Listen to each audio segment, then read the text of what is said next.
Welcome to another episode of our journey towards Eden.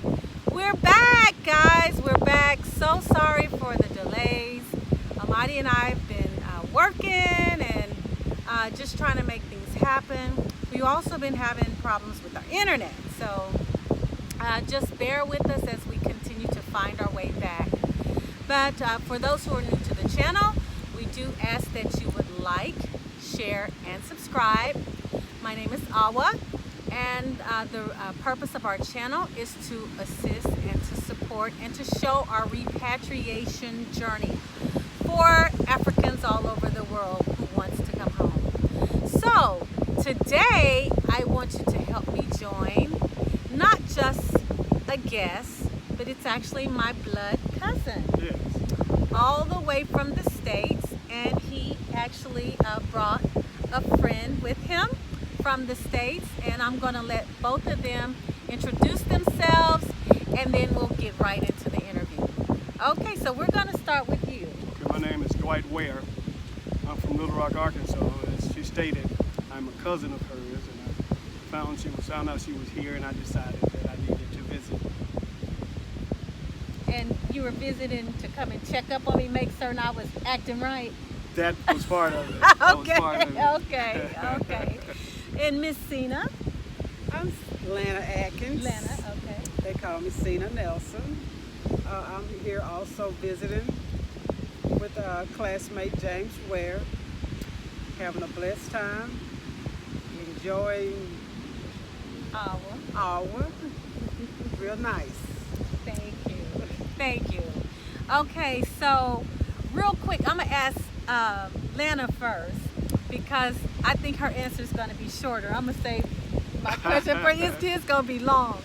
So this is your first time to the motherland.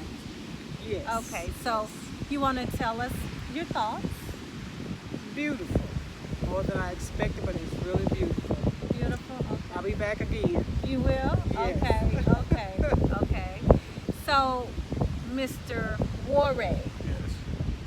so you want to share with the people all of the African countries you've been to and share your experience here in Gambia and whatever else you would like to. This is my fourth country.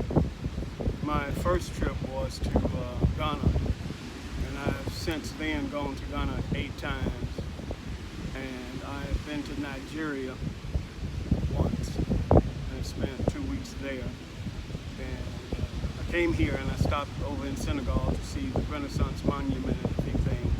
And then I came on here to Gambia to check on my cousin, to see how things were going with her here. Yeah, but also you went to Egypt. I went to Egypt, Okay. Israel, Greece, and I enjoyed all the places.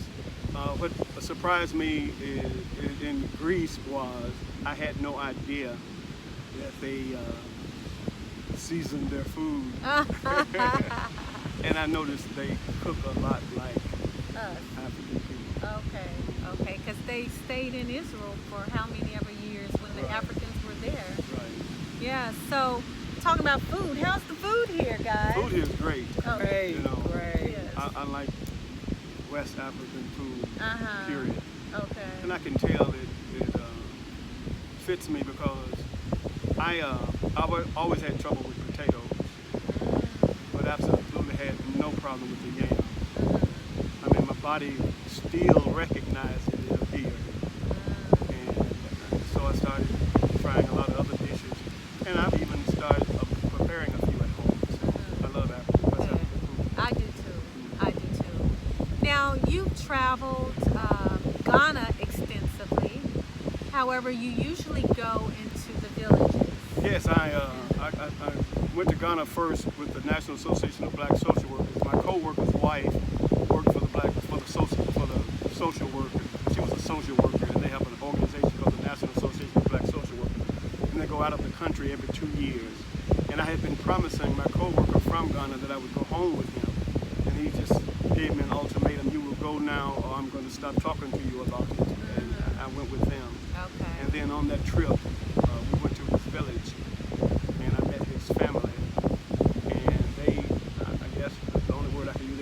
comfortable with me, they told me that I didn't have to wait on him in the future. Whenever I wanted to come to Ghana, I could come to the village and be with them. And I've taken them up on that for the last 8-9 years. Awesome, awesome. So in Ghana, I know we were talking earlier, and you said you don't really go around a lot of repats because you're in the village. So since you've been here, you've seen a lot of repats. I've seen a lot of repats. So Yeah. what's your thought about the movement of the descendants of the formerly enslaved Africans returning home, and what significance do you think it has? I think it has a lot of significance. I have to be honest. I have never, even as a child, I've never been just comfortable in America. Even as a child, I knew something wasn't right. That something wasn't right. And then when I went to Ghana that first time, something told me that I was home. I could feel it. I just knew these were, I don't care what tribe, they were my people. You know, to be in a place where everybody looks like you and everybody is glad to see you coming. I had never felt that in my life. So I knew then I wouldn't have a problem ever coming here. Yeah. So when you came to Gambia, what did you feel? I felt the same thing. Okay. Basically, to me, all of the West African countries are pretty similar, and the landscape looks the same, and the towns and villages and cities are built the same. And you see the hustle and bustle of the people. There are industrious people everywhere. Yeah. So you just automatically feel at home. In that, too, we come from such a rat race that we think that's the way you have to live. And then you come here and you see these people living so different from the way you live, and you see so much contentment and happiness in them. You don't see the tenseness and tension that you feel with us in the States. I still sense community. It's a great community, you know, and they show you community, especially when I'm in the village. Now that I've gone there several times, they know me. You know, people I don't know. And when I get off I ride into from the capital city on a van, bus. I always take and they stop in the villages. And when I get to Kedi, when I get off the bus, somebody will spot me and say, "You're looking for Miss Teresa." But Miss Teresa owns a store in the marketplace. So all the people, patrons that live in Kedi, when they see me, they'll want to grab my bags and help me take them over to her store because they know me now. Yeah. It's a beautiful feeling to start becoming a part of something that we lost, or being, I guess, reconnected to. So, could you see yourself living in Gambia, part time? I can see myself living here. Okay. And I can probably see myself living in any of the West African countries. Okay. I can tell you this. I wouldn't want to go to an African country where a lot of people that don't look like us. Absolutely. I'm leaving that. Absolutely. I'm not trying to come here to be in that again. Yes. I'm going to go ahead and say the words on screen. I don't have no desire to go to South Africa. Okay. No. Or Egypt. Right. Yeah. Because when I went there, it hurt my heart to see non-African people doing all the tour guiding and showing you everything. And when we went to see the pyramid, I had no idea. I'm thinking we're going to have to cross the desert to go to the pyramids. And I said something to one of the hotel workers, and I said, "How long is the trek to the pyramid?" He looked at me, he looked out the window and said, "Look, my hotel was 3 blocks from the pyramid. They have built that city right up to the pyramids." I see that as so disrespectful to those monuments. No respect for our culture, our history. Whatsoever. It's a money thing. Right. And when you're trying to see the pyramids and touch the pyramids, you got vendors trying to sell you things. Wow, that's crazy. Yeah, it is. That's crazy. There it That's is. crazy. So back to you, Miss Lana.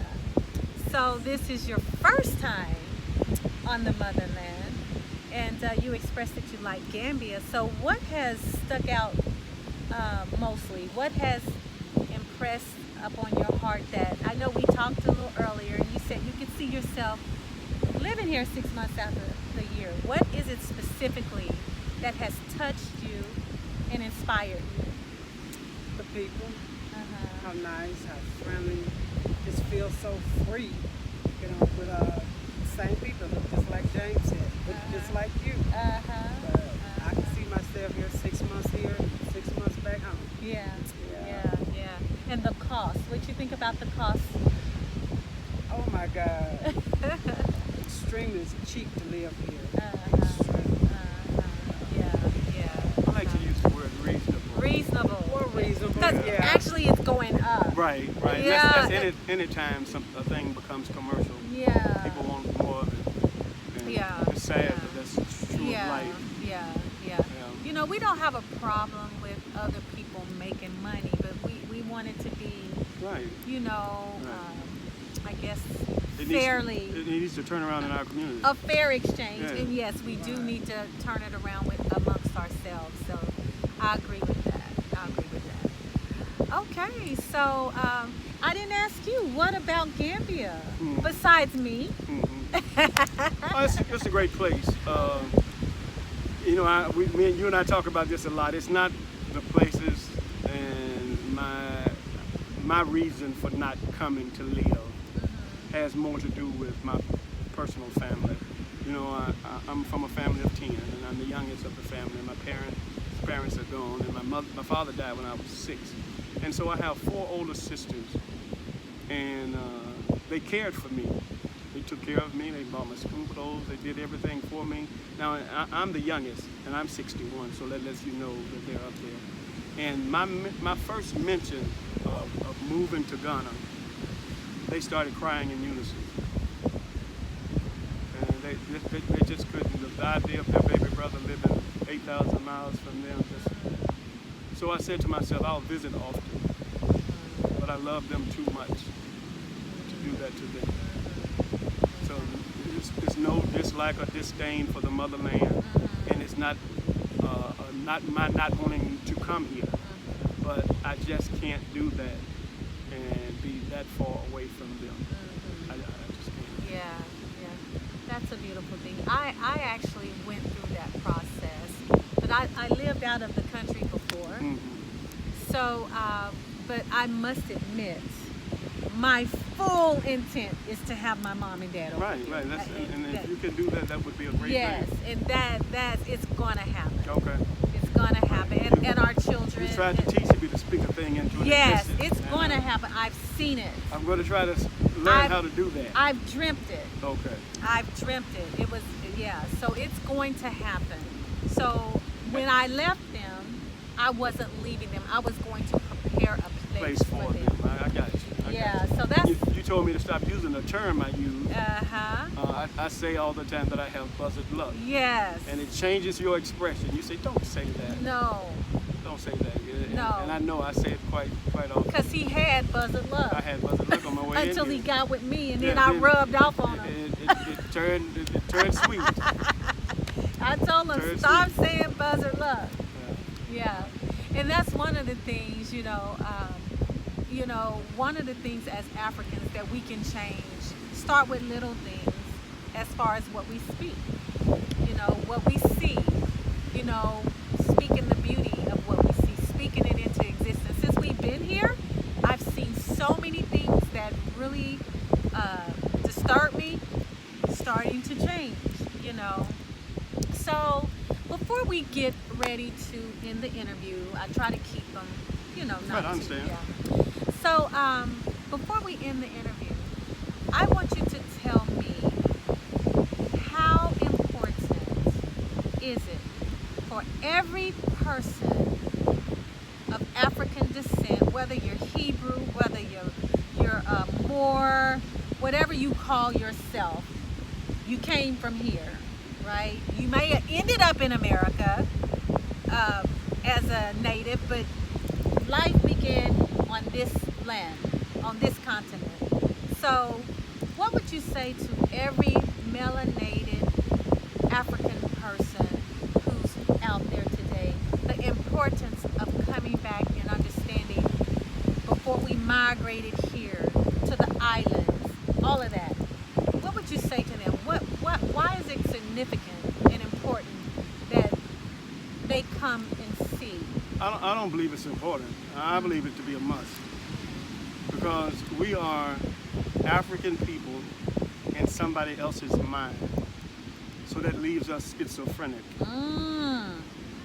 We will not be whole until we recapture our own spirits and our own minds. Wow. We like to say that everybody's the same. Everybody's the same in the fact that they're human. But genetics, history, and culture makes you who you are. Yes. And everybody has a place of origin. And everybody needs to ask themselves, no matter where they find themselves in the world, what is the place that gave you your look? Yeah. Why do you look like that? And where did that look come from? And there lies your history. There lies your beginning, your molding, everything about you. That's why I was wondering, even as a child, why the music here did something to me. Whenever I heard African music, African drumming, African sound, my spirit remembered the melody, is what it was. Wow. Yeah. My soul remembered I believe that. Yeah. Because I'm not into music. Yeah. I mean, I'm talking about soul and just music. I don't listen to music in the car. I just don't play music. I don't own it. I ride in a car in silence. But when I hear African music, when I see African dances, it awakens something in me. Yeah. And I know those are my ancestors calling out to me. And that's my DNA. Yeah. Remembering. Yeah. Who you Yeah. are. Yeah. Awesome. Yeah. My spirit remembers the melody. Yeah. Yeah. Yeah. Wow, that's awesome. That really makes me think of my first visit here. And I was sharing with you how I cried so when we left, and even was a little depressed after we returned to the US, and all I can explain is my spirit knew. You know, I grew up in a Christian church. They didn't teach you about reincarnation, but I know that my soul was here before. I know, whether it was through the DNA, blood, whatever, I knew that this was where I was supposed to be. To the point where I was depressed when I went back to the States. And when I came back, it was like, okay, I'm home now, not going back. You know, because I don't want to risk, getting stuck. Do you have the time to tell me, for me to tell the story that just changed my thought? Absolutely. It was my coworker on the job. We used to pass each other when he got hired there every morning. He'd say, "Good morning, my brother." I say, "Good morning." He said, "Good morning, my brother." I say, "Good morning." One morning he passed me, he said, "Good morning, my African brother."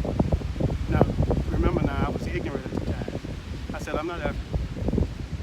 I said, "My mother wasn't African, my father wasn't African. Their parents weren't African. I'm not African." He looked at me, his face dropped. And he sighed. He said, "James Ware, let me tell you something." He said, "Listen to me." He said, "If you take an orange in Africa and you put it in a crate," he said, "what would be in the crate?" I said, "An orange." If you take that orange in the crate in Africa and you put it on a boat, he said, "what would be in the crate on the boat in Africa?" I said, "An orange." He said, "Take that orange in the crate on the boat in Africa and you sell it to America. When you open the crate in America, what would be in the crate?" I said, "An orange." He said, "You took seed from that orange, planted the ground, and a plant grows." He said, "What would be on the plant?" I said, "Oranges." He looked at me, expression changed. He said, "If you stole an African in Africa and you put him on a boat, what would be on the boat?" I said, "A stolen African." He said, "You took that stolen African on the boat and you sell him to America. When you take him off the boat in America, what would he be?" I said, "A stolen African." He said, "If two stolen Africans got together and had seed and it sprung up, what would it be?" I said, in Africa. He said, shut up, James Webb. You are an African. I felt so stupid. I love it. I felt so stupid. I love it. He changed my mind in that little story. Yeah. He showed me how ignorant I was. And Yeah. I wasn't angry. I was delighted that he showed me my ignorance. And it's been my quest ever since to come out of that ignorance. Wow. Awesome. What an awesome way to end the interview. But before we end, real quick, Miss Lana. So you came kind of more for vacation, right? Yes. Did you find more than vacation? Yes. Yes. More peace. More peace. But you also said you see people who look like people in your family. Yes. So what's your perspective as far as bloodline and the importance of people coming and reconnecting? I think it's very important for everybody to at least try to get here and just see what Africa's really about. It's not what you think on TV. Yeah. You know, you have to come and experience it for yourself. Yeah. So yes, guys. So this has been a wonderful interview. I guess my thoughts on us returning. Most people know, but if you ever separated from a mother or a father, there's always something in you that is void. Right. And if you're listening to that voice, you're going to seek and you're going to go after it. You can always push it behind you, but you'll never feel that void, and you'll never be your complete self until you fulfill that itch, that void. So I'm so glad we did this interview. Dwight was actually, we always grew up seeing you come back and forth to the motherland, and before we even decided to move to Gambia, we were preparing a trip to Ghana. So I always give him credit for showing us. We did live outside of a country before. We lived in Asia, but we never lived in an African country. And he showed us, although he didn't live there, he showed us the possibilities of, traveling back and forth. And I'm ever so grateful for that.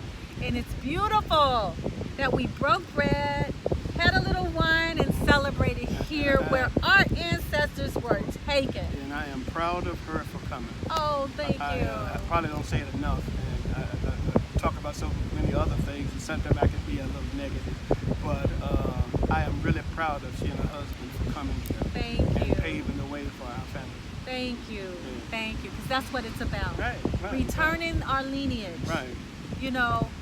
Who knows? I don't plan on dying. I'm going to transfigure. I hear you. but we need to replant art in this earth. Right? So it's beautiful. Thank you all so much for joining us. Please share this video, like, share, and subscribe, and look forward to our next video. I promise you we're going to do better. Okay, guys, so we wish you all a safe return back to Babylon. But they're going to come back, though. Okay, guys, until next time. Please like, share, and subscribe.